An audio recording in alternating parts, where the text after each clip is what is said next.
Hello everyone. Dear students, metal and non metal chapter में हम लोग रिएक्टिविटी सीरीज को स्टडी किया गया था। रिएक्टिविटी सीरीज ऑफ मेटल, जिसमें आप लोग पढ़े थे कि कोई मेटल कितना रिएक्टिव होता है या कितना कम रिएक्टिव होता है। ठीक है, तो रिएक्टिविटी सीरीज में ये सारी चीज़ों को स्टडी किया गया था। इस चैप्टर का लास्ट और बहुत इम्पॉर्टेंट टॉपिक, यहाँ से बोर्ड में क्वेश्चन ज़रूर आता है आमतौर पर, बहुत से इसमें टॉपिक छोटे छोटे भी हैं, कि extraction of metal. Extraction of metal क्या होता है? एक्सट्रैक्शन ऑफ मेटल कहा जाता है कि एलिमेंट को एक्सट्रैक्ट करना, निष्कर्षण करना या निकालना। कहाँ से निकालना? From the minerals. कहाँ से? मिनरल से। मिनरल्स जो होते हैं, हाँ, उनसे एलिमेंट का एक्सट्रैक्शन करना, निकालना। क्यों मिनरल से निकालने की ज़रूरत पड़ती है? क्योंकि आप जानते हैं कि गोल्ड, सिल्वर या प्लेटिनम कुछ ही एलिमेंट्स या मेटल्स को छोड़ करके बाकी सारी मेटल जो ज़मीन के अंदर से निकाले जाते हैं उनको मिनरल्स कहा जाता है। और हर मिनरल्स कंपाउंड फॉर्म में पाया जाता है। एक होता है फ्री स्टेट, एक होता है कंपाउंड स्टेट।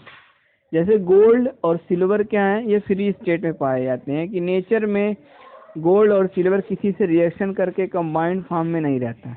और जब कोई एलिमेंट दूसरे एलिमेंट से रिएक्शन कर जाता है उसे, तो उसको कहा जाता है कंबाइंड फॉर्म।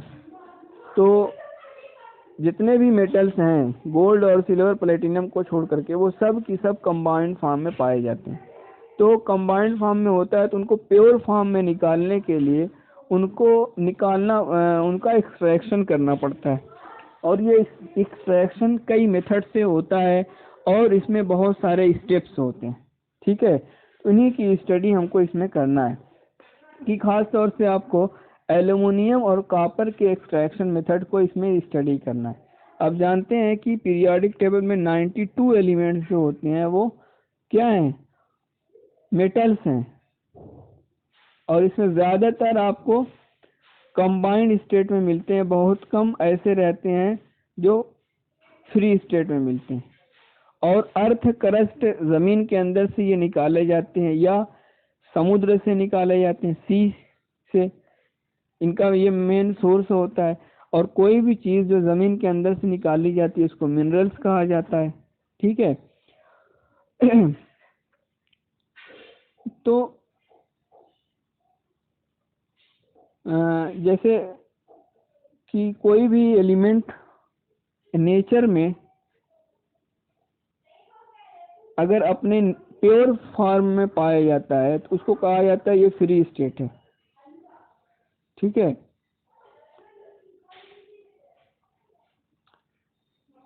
और अगर कोई एलिमेंट इम्प्योर फॉर्म में पाया जाता है तो कहा जाता है ये क्या है? कंबाइंड स्टेट है। आप जानते हैं कि हमारी ज़मीन सबसे ज़्यादा जो एलिमेंट है वो ऑक्सीजन है। ऑक्सीजन के बाद सिलिकॉन है। और मेटल में देखा जाए तो सबसे ज़्यादा मेटल जो निकाला जाता है ज़मीन के अंदर से वो एल्यूमिनियम है।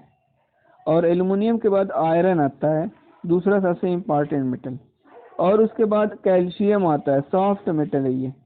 और फिर सोडियम आता है, ये भी सॉफ्ट मेटल है। Potassium soft metal, magnesium soft metal. तो सबसे ज़्यादा हार्ड मेटल में एल्युमिनियम सारे मेटल में सबसे ज़्यादा है। इसके बाद लोहा, आयरन, और फिर कैल्शियम, और फिर सोडियम और पोटेशियम और मैग्नीशियम ये पाए जाते हैं। ठीक है। तो ज़मीन के अंदर से जितनी भी चीज़ें निकलती हैं वो सब मिनरल्स होती हैं। एक एक और दूसरा टर्म एक होता है, उसको कहा जाता है ओर्स। अब इसका यहाँ से एक नया समझ लीजिए, एक टॉपिक शुरू हो रहा है आपका मेन, ओर। और की बहुत सारी डिफिनीशन दी गई हैं। व्हाट इज द और, क्या होता है और? तो एक कॉन्सेप्ट है, आप ध्यान से सुनिएगा, लिख भी लीजिएगा कि all the ores are mineral. ध्यान से, all the ores are mineral, और इसका उल्टा क्या होगा? But all the minerals are not ore. फिर से हम बता रहे हैं, all the ores are mineral but all the minerals are not ore. ठीक है, तो अब यहाँ पर कॉन्सेप्ट है कि और क्या होते हैं। तो जिन मिनरल से मेटल को निकाला जाता है, एक्सट्रैक्ट किया जाता है, वो मिनरल और कहे जाते हैं। जिन मिनरल से मेटल निकाले जाते हैं उनके क्या कहा जाता है? और कहा जाता है। अब ये आप कहेंगे कि सारे मेटल तो मिनरल से ही निकाले जाते हैं, तो जमीन के अंदर मिनरल जो होते हैं, जितनी भी चीजें निकलती सब मिनरल फॉर्म में, तो कंसंट्रेशन होता है कि अच्छा, जैसे सॉइल, कोई भी सॉइल होती है जनरली, तो आमतौर पर हर सॉइल के अंदर सोडियम, पोटेशियम, नाइट्रोजन पाया जाता है, लेकिन हम जहाँ किसी चाहे मिट्टी से वहाँ सोडियम नहीं निकाल सकते। हम वहाँ से सोडियम निकालेंगे जहाँ मिट्टी में सोडियम की क्वांटिटी, मात्रा क्या होगी? ज़्यादा होगी। तो वही चीज़ है कि जहाँ जिस मिट्टी से, अब लोहा है, हम अपने आसपास के इलाके से कहीं लोहा निकलता हुआ देखते हैं? हालांकि ज़मीन में लोहा है, हमारे सॉइल के अंदर लोहा है, आयरन है, लेकिन उसका परसेंटेज क्या है? 1-2% होगा मे बी, या उससे भी कम होगा। तो अब 1-2% आयरन निकालने के लिए हमको बहुत ज़्यादा खर्च करना पड़ जाएगा, तो जो उसके अंदर से आयरन निकलेगा ना, तो सोने के बराबर हो जाएगा। ऐसा आयरन कौन इस्तेमाल करेगा? इसलिए हम नहीं निकालते हैं। जैसे झारखंड, बिहार, छत्तीसगढ़, मध्य प्रदेश, ये इलाके हैं जहाँ पर आयरन निकाला जाता है। तो यहाँ की, जहाँ से आयरन निकाला जाता है, वहाँ की मिट्टी में 50% से ज़्यादा आयरन रहता है। मेन एक एग्जांपल के तौर पर ले लो कि 1 kg अगर सॉइल निकाल वहाँ की उठाएंगे, तो उसमें आपको 500 ग्राम आयरन मिल जाएगा। तब जा करके वो लोहा हमको इतना, आयरन इतना सस्ता मिलता है। 40-50 रुपया छड़ वगैरह होता है तो मिलता है, सरिया। अब यहाँ की मिट्टी से 1 किलो में आपको मुश्किल से 10 ग्राम आयरन नहीं निकलेगा, तो ये बहुत महंगा ना पड़ेगा। तो हमारे यहाँ की मिट्टी आयरन के लिए मिनरल सिर्फ है, लेकिन जहाँ झारखंड, बिहार, जहाँ से आयरन निकाला जाता है इस्तेमाल किए करने वाला, वहाँ का वो क्या है? और है। तो सिंपली आप ये समझिए कि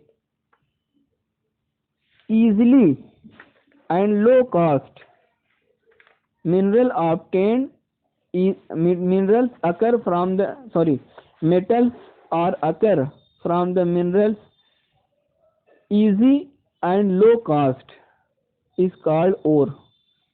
मतलब कि मेटल का वह मिनरल जिससे मेटल को निकाला जाता है और उसको निकालने में कम खर्च आता है, तो उसे क्या कहते हैं?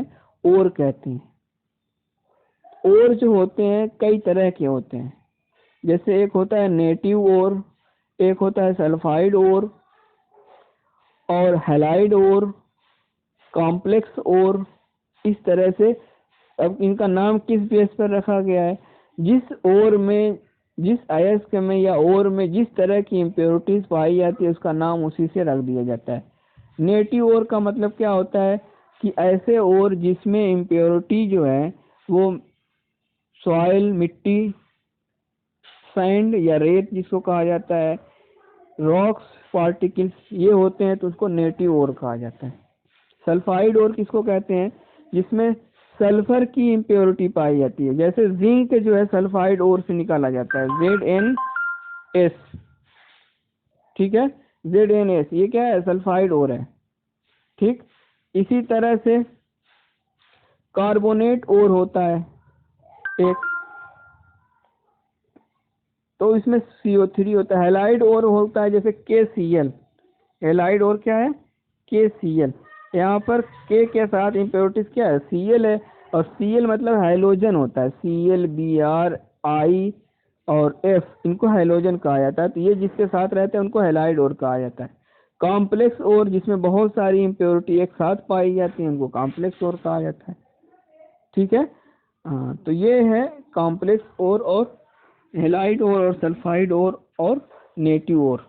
ठीक है, इंडिया में देखा जाए तो कहाँ कहाँ से मिनरल निकाले जाते हैं, तो इंडिया में बहुत सारी जगहों से बहुत सारे मेटल निकाले जाते हैं। जैसे खास तौर से मध्य प्रदेश और महाराष्ट्र, यहाँ से मैग्नीज और क्रोमियम, एल्युमिनियम, ये सारे ओर से निकाले जाते हैं, मेटल निकाले जाते हैं। उसी तरह से राजस्थान है, राजस्थान से जिंक निकाला जाता है, कॉपर और लेड बहुत हाई क्वांटिटी में निकाला जाता है। इसके बाद तमिलनाडु, यहाँ से आयरन बहुत निकलता है, लाइम स्टोन, लिग्नाइट, ये सारी चीज़ें बहुत ज़्यादा निकलती हैं। उड़ीसा, बिहार, झारखंड, छत्तीसगढ़, यहाँ से आयरन, मैग्नीज, क्रोमियम, ये सारी चीज़ें निकाली जाती है। इसके अलावा कर्नाटक, ये कोयला भी निकाला जाता है, बिहार, उड़ीसा, झारखंड से बहुत ज़्यादा मात्रा में, छत्तीसगढ़ से, मध्य प्रदेश से भी कोयला निकाला जाता है। और इसके अलावा झारखंड, ये कर्नाटक में ये सोने क्या भी ये है, सोना भी निकाला जाता है। गोल्ड को कर्नाटक में, भारत में मिलता है, सोने की खदानें हैं वहाँ पर, वहाँ से सोना निकाला जाता है कर्नाटक से। ठीक है, और कुछ जगहों पर प्लेटिनम भी निकाला जाता है, यूरेनियम भी भारत में कुछ क्वांटिटी में निकाला जाता है। ठीक है, तो भारत में प्लूटोनियम भी निकाला जाता है, प्लेटिनम भी निकाला जाता है। तो बहुत सारे एलिमेंट्स भारत में मेटल निकाले जाते हैं। ठीक है, अब इसके बाद हम ये जो मिनरल्स या ये ओर जो होते हैं, इसकी इम्प्योरिटी कैसे दूर करके इनसे प्योर मेटल निकालते हैं, आगे इसके बारे में पढ़ा जाएगा नेक्स्ट क्लास में। Okay, thank you.